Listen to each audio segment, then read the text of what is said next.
All right, welcome back to the show. Remember, you can read my column every other Friday in the Hartford Current or at current.com. We're joined now by two education advocates who have their chance to get the commissioner in the hot seat for 5 minutes. Gwen Samuel, Connecticut parent, the Connecticut Parents Union. Patrick Riccards from ConnCan, president and CEO. Now, it's a rare opportunity to have, I did this for you guys. You have the commissioner here. He's an important guy. So listen, now it's your segment. What questions do you have for him? There's some issues going on in reform. He's the commissioner. What are your questions as a parent and as an education reformer? Well, if I can start as a parent, I became very concerned when the Senate Bill 24 shifted. And then I heard there was a closed-door conversation with administration, teachers, and lawmakers. I'm concerned why weren't the parents and the other stakeholders at the table as principals, superintendents? There are other people that are in the schools. I think that's very legitimate as a concern, and as we developed the bill, as you know, we conducted a listening tour across the state. Myself and my team actually branched out across the state and met with parents, met with administrators, met with teachers, met with all of the above in a single forum in different parts of the state, all over the state. I do think that pattern is the right pattern, and I think that's how the bill, once it was introduced, ought to have been advanced. But, you know, I go to the tables that are set and that the legislative leadership and others in our state believe are the right tables to conduct a negotiation. I think the process needs to change and evolve over time. I think we're not going to result in the right answer unless we create a larger table. And so many folks, in talking to parents sometimes, Commissioner, they feel the parent involvement thing can some kind of be seen as lip service.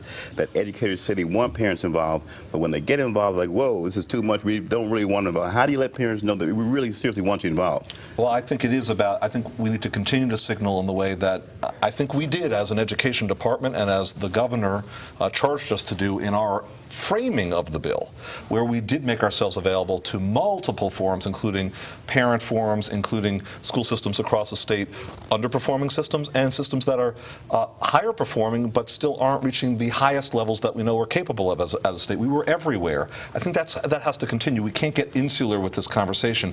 That's when things start to fall away. That's when we result in pieces of legislation that are still a work in progress. But I'm going to remain optimistic. I think that thanks to Gwen's advocacy, thanks to a lot of the absolutely determined proponents of reform, we're going to get there. Mr. Riccards, observation or question? I think, you know, one of the big concerns still remains in terms of how we build a sense of urgency. I mean, we can continue to talk about the data, we can talk about just the abysmal achievement gaps, we can talk about the graduation rate failures and the failures to get third graders to read, but my biggest concern in terms of what we saw this week is we're lacking that sense of urgency. There's really not a sense to act. I think, you know, we saw it in what came out Tuesday with this notion that instead of taking the steps we all know we need to take, instead of taking the steps that we've seen work in other places, we're talking about we need more studies, we need more discussion, let's go ahead and do another task force. And I guess the frustration is, how do we break through that? How do we finally help, whether it be the legislature, whether it be parents, everybody involved, to really understand that, one, this is a very real concern, and two, we have to act now to solve it. I think that's exactly right. And, you know, the governor today issued a letter to legislators in which he said, we can't wait. This is not the moment in which to issue another study, or to begin another study, or to start another planning process, or to charge an advisory group with coming back with new ideas to the next General Assembly. You know, the reality is that our state has slipped behind other states in this country in overall performance, and we remain the state with the largest achievement gap in our nation. Is that the distinction that we seek? I don't think so. I don't think so. I know that we're better than that, and we have to create the sense of urgency. And look, the governor is out there every day. He's meeting with different groups. He's conducting town halls in districts. These aren't easy. And there are a lot of people who have a lot of questions, and that's understandable, but he's keeping the focus on. That's the reason I have confidence that we can get this done. Well, here's a real issue, as I see it, with sense of urgency.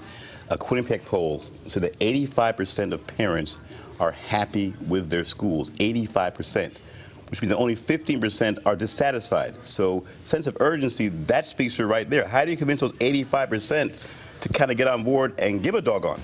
No, if I can answer that, number one, the digital divide still exists, right? So you're assuming that, number one, people know about the Quinnipiac poll. I can assure you I wasn't one of them that filled it out, and I'm very computer savvy.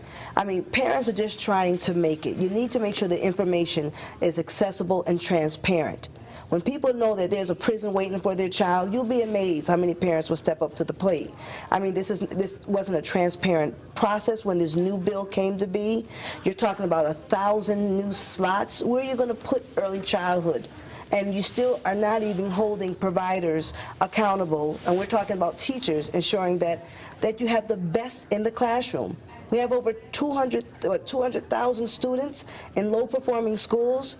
And we're trying to figure out what we need to do. Don't they deserve access to good education, great teachers too? Why is there a distinction between some children getting a good education and some children not? That's the question that lawmakers need to answer. Do enough folks care? Well, I think they need to care. I think, to answer your question... Obviously they need to, but do enough care? Let's be honest. Sure. Do enough folks really care? No, I don't think that enough do care. I think we want to make a reason for why we believe our local schools are good. No parent wants to believe they're sending their child to a bad public school. We want to look for a reason why we want it. But when you look at the numbers, and we can come up with all sorts of excuses as to why our students aren't performing. But if you look at the average African-American high school student or the average Latino high school student in this state, they are 2 grade levels behind an African-American or a Latino student in Massachusetts, in Maryland, in Florida. And the simple fact is we are letting our students down, and we need to do a better job of ensuring that parents see that. Next step, then, Commissioner, this process continues. Yes. You've had some bumps and bruises. What's the next thing that you will do to make sure you can get this thing flowing on all cylinders? Well, we're staying out there. We are, thanks to the governor, keeping the profile high of this effort. The governor's at a town meeting as we tape this show. He's out there, constantly keeping the focus. In addition, we are working with legislative leaders. We found great receptivity for improving this bill, for taking the placeholders and making them meaningful policy. That is what we're going to do. All right, so you're going to keep the heat on. Thanks to all our guests. Education Commissioner Stephen Pryor. We have Gwen Samuel and Patrick Riccards, parent advocates and reformers. You're watching the Stan Simpson Show. Catch our show 24/7, ctnow.com/Stan. Friend us on Facebook. Follow us on Twitter for the good folks here at Fox Connecticut. I'm Stan Simpson. The morning news is next.